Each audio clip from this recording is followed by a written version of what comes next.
Hey, what is up everyone? Welcome back to our YouTube channel. So for today's video, we're going to talk about the Chase brokerage account.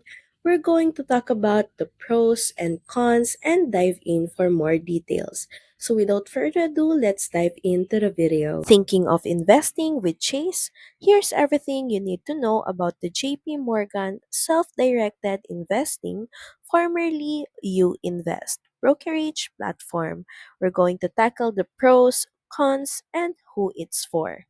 So first are the pros. There's $0 commission trades on US stocks, ETFs, mutual funds, bonds, and options, just $0.65 per contract for options. Next is seamless integration. View checking, savings, credit cards, and your brokerage all within the Chase app. Another thing is in-person support at Chase branches, plus 24/7 phone and chat. Another thing is great research tools.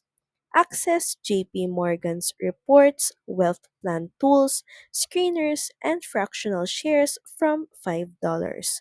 It's ideal if you're a Chase customer who wants a unified, simple investing experience. Next are the cons.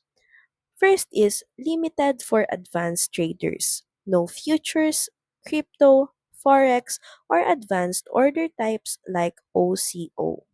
Another thing is low cash sweep rates. Uninvested cash earns just 0.01% unless you qualify for high yield sweep options. Another con is the annual $50 fee on brokerage accounts, waived if your Chase private client maintain $25,000 or more or generate at least $50 in commissions. And lastly is the wire fee of $25 for transfers to non-Chase accounts. So, who should go with Chase? First are Chase Bank customers that want seamless account access. Next are long term buy and hold investors that benefit from zero commission and simple tools. And who is it not for?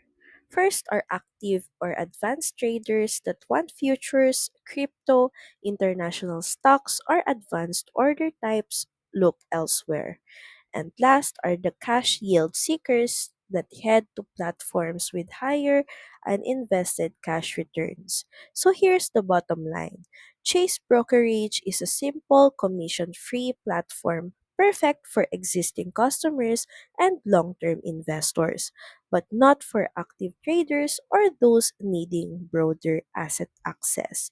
So that's pretty much it. Thank you very much for watching this video. I hope that you find this video helpful.